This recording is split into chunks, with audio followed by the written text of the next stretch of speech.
ആരോഗ്യത്തോടെ ജനിച്ച് ആരോഗ്യത്തോടെ ജീവിക്കാൻ മനുഷ്യന് സാധിക്കും.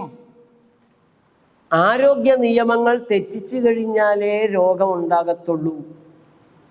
അല്ല സാറേ, ഇങ്ങനെ അണുക്കൾ വന്ന് രോഗം. എടോ, അണുവിൻ്റെ വോൾട്ടേജ് എന്ന് പറയുന്നത് 0.07 വോൾട്ടേജ്. എൻ്റെ ശരീരത്തിൻ്റെ വോൾട്ടേജ് എന്ന് പറയുന്നത് അത്തരത്തിലുള്ള 37.2 ട്രില്യൺ മടങ്ങുള്ള അത്രയും കോശങ്ങൾ ഉണ്ടാക്കുന്ന വോൾട്ടേജാണ്. എൻ്റെ ഉള്ളിലേക്ക് കടക്കുന്ന ഈ ഏകകോശ ജീവി ആ നിമിഷം കരിഞ്ഞു പോകും. അത്രയും വോൾട്ടേജാണ് എൻ്റെ ഉള്ളിലുള്ളത്. എൻ്റെ ശരീരത്തിൽ, എൻ്റെ കരളിൽ കുപ്പർ സെല്ലുകളുണ്ട്. ഇതൊന്നും ഡോക്ടർമാർ നമ്മളോട് പറയില്ല. എൻ്റെ കരളിൽ കുപ്പർ സെല്ലുകളുണ്ട്. ആ സെല്ലുകൾ എന്താണ് ചെയ്യുന്നത്? ആ സെല്ലുകളുടെ ജോലി എന്താണ്? എൻ്റെ ശരീരത്തിലുള്ള വെളുത്ത രക്താണുക്കളിൽ NK സെല്ലുകളുണ്ട്, നാച്ചുറൽ കില്ലർ സെല്ലുകളുണ്ട്. ആരെയാണ് ഇവ കൊല്ലുന്നത്? എന്നെ അല്ല. ശരീരത്തിന് ഇഷ്ടമല്ലാത്ത, ശരീരത്തിന് ദ്രോഹം ചെയ്യാനിടയുള്ള, ശരീരത്തിന് വല്ലാതെ പറ്റാതെയുള്ള അണുക്കളെ വരുതിയിലാക്കലാണ് ചവണ പോലുള്ള കൈകളുമായി ദേഹമാസകലം റോന്തു ചുറ്റുന്ന 6 കോടിയിലധികമുള്ള ഈ NK സെല്ലുകളുടെ ജോലി. CD കൗണ്ടുകളുണ്ട്. വെളുത്ത രക്താണുക്കൾ തന്നെ രോഗപ്രതിരോധ ശേഷിയുടെ ഭടന്മാരാണ് എന്നാണ് നമ്മളെ പഠിപ്പിച്ചിട്ടുള്ളത്. എന്താണ് അവരുടെ ജോലി? അവർ പരാജയപ്പെട്ടിട്ടല്ലാതെ ഒരു വൈറസോ ഒരു ബാക്ടീരിയയോ ഒരു അമീബയോ ഒരു ഫംഗസോ ഏതെങ്കിലും നിങ്ങളുടെ ഉള്ളിൽ കയറി രോഗം ഉണ്ടാക്കുമോ? അല്ലെങ്കിൽ തന്നെ മനുഷ്യർക്ക് രോഗം ഉണ്ടാക്കാൻ കരളിലും കിഡ്നിയിലും പോയി അതിനെ തകർക്കലാണ് ലെപ്റ്റോസ്പൈറ എന്ന അണുവിൻ്റെ ജോലി. അത്രേ. ആ അണുവിന് എന്ത് വിദഗ്ധമായിട്ട് ആ ജോലി ചെയ്യാൻ അറിയാവോ? H. pylori എന്ന അണുവിൻ്റെ പ്രത്യേകമായ കഴിവാണ്, ജന്മസിദ്ധമായ കഴിവാണത്രേ അൾസർ ഉണ്ടാക്കല്. അൾസർ ഉണ്ടാക്കേണ്ടത് ഇവൻ്റെ മരുന്നാണ്. ഏതോ കാലത്ത് കഴിച്ച പാരാസിറ്റമോൾ, ഗ്യാസ് ട്രബിൾ മരുന്നുകൾ, സ്റ്റാറ്റിൻ മരുന്നുകൾ, BP മരുന്നുകൾ, ഇതെല്ലാമാണ് മനുഷ്യന് അൾസർ ഉണ്ടാക്കുന്നത്. പക്ഷെ ആരോപണം മുഴുവൻ H. pyloriക്കാണ്. ഒരണുവും മനുഷ്യ ശരീരത്തിൽ കയറി രോഗമുണ്ടാക്കില്ല, വൈറസ് കയറി രോഗമുണ്ടാക്കില്ല.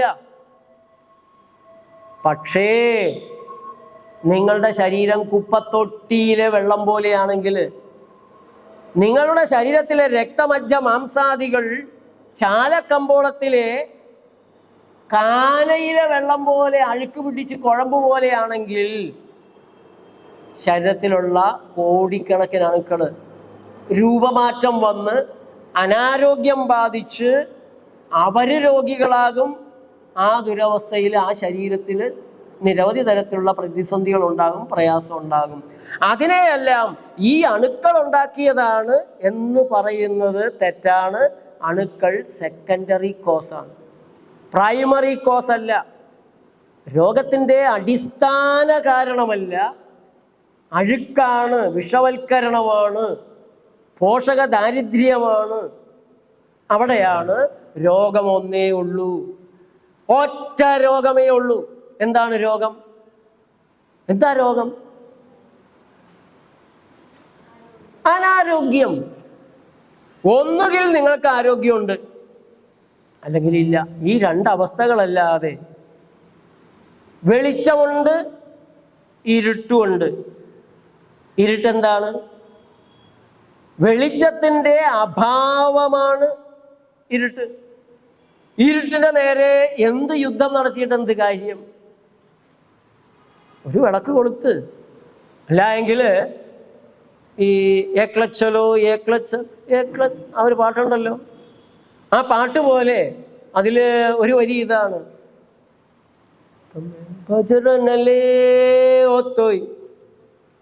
ഒരു മിന്നാമിനിങ്ങിനെ വിളിച്ച് ആ മിന്നാമിനിങ്ങിൻ്റെ വെളിച്ചം കണ്ട് നീ മുന്നോട്ട് പോകൂ എന്ന് പറയുന്ന സുന്ദരമായൊരു ഗാനമുണ്ട്. ഗാന്ധിജി നവഖാലിയിലേക്ക് ഒറ്റയ്ക്ക് സമാധാനം സ്ഥാപിക്കാൻ പോകുമ്പോൾ രവീന്ദ്രനാഥ ടാഗോർ പാടിയ പാട്ടാണ്.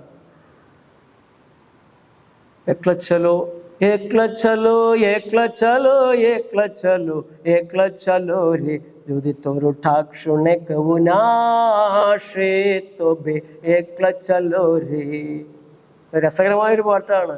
നീ വിളിച്ചിട്ട് ആരും നിന്നോടൊപ്പം വരുന്നില്ല എങ്കിൽ നീ ഒറ്റയ്ക്ക് പോകുക, ഒറ്റയ്ക്ക് പോകുക, ആ ധൈര്യം ഉണ്ടാകുക എന്നുള്ളത്. അപ്പൊ ആ മിന്നാമിനിങ്ങനെ ഒന്ന് വിളിച്ചാൽ പോലും നിനക്ക് ആ അന്ധകാരത്തിൽ ഒരു വെളിച്ചം, മുന്നോട്ട് പോകാൻ ഒരടി നിനക്ക് കാണാൻ സാധിക്കും. രോഗത്തിനെതിരെ ഗുസ്തി പിടിച്ചിട്ട് രോഗവുമായി യുദ്ധം ചെയ്ത് ജയിച്ചിട്ടുള്ള ആരുണ്ട് നമ്മുടെ നാട്ടിൽ? ഈ മരുന്ന് കൊണ്ട് രോഗം മാറ്റി ആരോഗ്യമായിട്ട് ജീവിക്കാമെന്ന് കരുതുന്നത് വിഡ്ഢിത്തമാണ്. മരുന്ന് കൊണ്ട് രോഗം മാറത്തില്ല. കാരണം രോഗത്തിൻ്റെ കാരണം മാറ്റാൻ മരുന്നിന് സാധിക്കില്ല. രോഗത്തിൻ്റെ കാരണം, അടിസ്ഥാന കാരണം, ആ കാരണത്തെ മാറ്റാൻ നമുക്ക് സാധിക്കണം. ഏത് രോഗമാണ് മരുന്ന് കൊണ്ട് മാറുന്നത്? പ്രമേഹം മാറ്റി തരുമോ? അതില്ല. അത് പ്രമേഹം മാറാ രോഗമാണെന്ന് ഞങ്ങൾ തന്നെ പറഞ്ഞിട്ടില്ലേ? ഡോക്ടർമാർ തന്നെ പറഞ്ഞിട്ട് മാറാ രോഗമാണ്. പിന്നെ മാറാ രോഗമാണെങ്കിൽ പിന്നെ എന്തിനാ ഡോക്ടറെ നിങ്ങൾ ചികിത്സിക്കണത്? മാറാ രോഗമല്ലേ? അല്ല, അത് പ്രമേഹത്തെ നമുക്ക് നിയന്ത്രിച്ച് നിർത്തണ്ടേ? അപ്പം ദിവസവും മരുന്ന് കഴിക്കുമ്പോൾ ദിവസവും നിയന്ത്രിച്ച് നിർത്തും. ഇതുകൊണ്ട് രോഗിക്ക് എന്താ മെച്ചം? പ്രമേഹം ഉള്ളിലുണ്ട്, പ്രമേഹത്തിൻ്റെ കുഴപ്പമെല്ലാം അവിടെ ഉണ്ട്. ആ കുഴപ്പമാണ് ഷുഗർ കൂടി നിൽക്കുക എന്നുള്ളത്. പ്രമേഹം ഉള്ളത് കൊണ്ട് രോഗിക്കുണ്ടാകുന്ന കുഴപ്പത്തിൻ്റെ ലക്ഷണമാണ് ഷുഗർ കൂടുന്നു എന്നുള്ളത്. ആ ഷുഗർ കുറയ്ക്കാൻ ഞങ്ങൾ ചികിത്സിക്കുന്നുണ്ട്. അതുകൊണ്ട് രോഗിക്ക് എന്താ മെച്ചം? കുഴപ്പം മുഴുവൻ ഉള്ളിൽ കിടക്കുകയല്ലേ, നടക്കുകയല്ലേ. രോഗിയുടെ കണ്ണിൻ്റെ കാഴ്ച കുറയുന്നു, പതുക്കെ കാലിലെ മരവിപ്പ് വരുന്നു, ചെരുപ്പൂരിപ്പോയാൽ അറിയാതെയാകുന്നു, മുറിഞ്ഞാൽ ഉണങ്ങാതെയാകുന്നു, കിഡ്നിക്ക് തകരാറ് വരുന്നു, ലൈംഗിക ശേഷി പോകുന്നു. ഈ കുഴപ്പങ്ങളെല്ലാം മരുന്ന് കഴിക്കുമ്പോൾ നടന്നുകൊണ്ടിരിക്കുകയാണ്. കാരണം എന്താ? പ്രമേഹത്തിൻ്റെ അലോപ്പതി ചികിത്സ പമ്പര വിഡ്ഢിത്തമാണ്, അശാസ്ത്രീയമാണ്, അസംബന്ധമാണ്. എന്താ കാര്യം? പ്രമേഹ രോഗിയുടെ പ്രമേഹത്തിൻ്റെ കാരണം എന്താണ്? ഷുഗർ കൂടുന്നതാണോ കാരണം? ഷുഗർ കൂടുന്നു എന്നുള്ള പ്രമേഹത്തിൻ്റെ ലക്ഷണമാണ്. എന്താ പ്രമേഹം? കരള് ശക്തമല്ല, കരളിൽ നിന്ന് ശരിയായ ദഹനരസങ്ങൾ വരുന്നില്ല, രക്തം മലിനീകരിക്കപ്പെട്ടിരിക്കുന്നു. അതുകൊണ്ട് ആ രക്തത്തിന് ഗ്രന്ഥികളിൽ പോയി നല്ല ഹോർമോണുകൾ, സ്രവങ്ങൾ ഉണ്ടാക്കാൻ കഴിയുന്നില്ല. അതുകൊണ്ട് പാൻക്രിയാസ് ഉണ്ടാക്കുന്ന ഇൻസുലിൻ എന്ന് പറയുന്ന സ്രവം, ഹോർമോണ് കഴിവുകെട്ടതാണ്, ഗുണമില്ലാത്തതാണ്.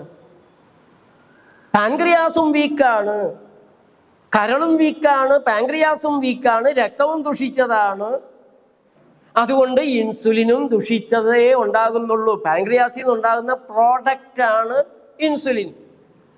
ആ ഇൻസുലിൻ എന്നുള്ള പ്രോഡക്റ്റ് ഉണ്ടാകാൻ വേണ്ടി നാം കൊടുക്കുന്ന റോ മെറ്റീരിയലും നല്ലതല്ല, തവിട് കളഞ്ഞ അരിയാണ്. അല്പം കൂടുതൽ കാർബോഹൈഡ്രേറ്റ് ചെന്നാൽ ടോക്സിക് ആണ് എന്നാണ് AI പറയുന്നത്. കാർബോ ടോക്സിസിറ്റി ഒറ്റ വാക്കായിട്ട് നിങ്ങൾ ടൈപ്പ് ചെയ്ത് നോക്കിയാൽ അറിയാം. Carbo toxicity, excess amount of carbohydrate. അതേപോലെ തന്നെ തരംതാണ കാർബോഹൈഡ്രേറ്റ്. ഇങ്ങനെ അടിസ്ഥാന കാരണം അതിനേലൊന്നും ചെയ്യാതെ എന്തൊക്കെയോ കാരണം കൊണ്ട്, പല കാരണം കൊണ്ടുണ്ടായ കുഴപ്പത്തെ, അതിൻ്റെ ലക്ഷണത്തെ കുറയ്ക്കുന്ന പ്രമേഹ ചികിത്സ തനി പമ്പര വിഡ്ഢിത്തമാണ്, അശാസ്ത്രീയമാണ്. അതിന് പകരം ചെയ്യേണ്ടത് കരളിനെ നന്നാക്കുക, രക്തം ശുദ്ധീകരിക്കുക, പാൻക്രിയാസിനെ ശക്തിപ്പെടുത്തുക. ഷുഗർ നിങ്ങളായിട്ട് കുറയ്ക്കണ്ട, തനിയെ കുറഞ്ഞോളും. ഇത് ചെയ്താലുള്ള കുഴപ്പം എന്താ? ഒരു പ്രമേഹ രോഗിയെ ഒരൊറ്റ പ്രാവശ്യം ഞങ്ങൾക്ക് ചികിത്സിക്കാൻ കിട്ടത്തുള്ളൂ. അടിസ്ഥാന കാരണം പരിഹരിച്ചാൽ പിന്നെ രോഗി പോയ വഴിക്ക് പുല്ല് മുളക്കത്തില്ല. ഞങ്ങൾക്ക് ഞങ്ങളുടെ ആശുപത്രിക്ക് വേണ്ടി 10,000 കോടി മുടക്കിയിരിക്കുന്നതിൻ്റെ പലിശ കിട്ടണമെങ്കിൽ ഒരു ദിവസം 5 കോടിക്കെങ്കിലും വിൽപ്പന നടക്കണ്ടേ? 5 കോടിക്കൊന്നും വിൽപ്പന നടന്നാൽ പോരാ. 4,000 കോടി കിംസിൽ കൊണ്ടുവന്ന് വിദേശ കുത്തക മുടക്കുമ്പോൾ ഒരു ദിവസം ഈ 4,000 കോടി, വേറൊരു 4,000 കോടി മുടക്കിയാണ് ഇപ്പോൾ കലാപരിപാടി നടത്തുന്നത്. ഒരു ദിവസം എന്ത് കച്ചവടം നടന്നാലാണ് കിംസ് ഹോസ്പിറ്റലിന് മുന്നോട്ട് പോകാൻ സാധിക്കുക? 5 കോടിക്ക് നടന്നാൽ മതിയോ? 10 കോടിക്ക് കച്ചവടം ചെല്ലണവനെയൊക്കെ കീറണം. ചാവാനായിട്ടില്ലാത്ത ചെറിയ പരിക്കുള്ള ഒരാളെ കുറച്ച് പരിക്ക് കൂടെ ഉണ്ടാക്കി മരണത്തിലേക്ക് നയിച്ച് ബ്രെയിൻ ഡെത്ത് എന്ന് പറഞ്ഞാൽ സ്പെയർ പാർട്ട് ഊരിയെടുത്ത് 4 കോടിക്ക് കച്ചവടം. അങ്ങനെ ദിവസം എന്തെങ്കിലും കിട്ടിയാലല്ലേ പിടിച്ചു നിൽക്കാൻ പറ്റുള്ളൂ. അങ്ങനെയല്ലേ ലേക്ക് ഷോർ ആശുപത്രിയുടെ പേരിൽ അലോപ്പതി ഡോക്ടർ തന്നെയായ ഡോക്ടർ ഗണപതി കേസ് കൊടുത്തിരിക്കുന്നു. ഈ ആശുപത്രിക്കാര് മരിക്കേണ്ടതില്ലാത്ത ഒരു ചെറുപ്പക്കാരൻ ഇടുക്കി എന്നുള്ള ബെന്നി എന്നാണെന്ന് തോന്നുന്നു പേര്, മരണത്തിലേക്ക് മനഃപൂർവ്വം നയിച്ച് മരിക്കാത്ത ചെറുക്കൻ്റെ സ്പെയർ പാർട്ടുകൾ ഊരിയെടുത്ത് കച്ചവടം നടത്തി. ഇതാണ് കേസ്. വിദേശ കുത്തകകൾ മൊത്തം കൂടെ വരുന്നത് കേരളീയന്റെ ആരോഗ്യം നന്നാക്കി തന്ന് നമ്മളെ നന്നായിട്ട് ജീവിപ്പിക്കാനാണെന്ന് ആരെങ്കിലും കരുതുന്നുണ്ടെങ്കിൽ അവർ വിഡ്ഢികളുടെ ലോകത്താണ് ജീവിക്കുന്നത്. വളരെ അപകടകരമായ ഒരവസ്ഥയിലാണ് നമ്മൾ ജീവിക്കുന്നത്.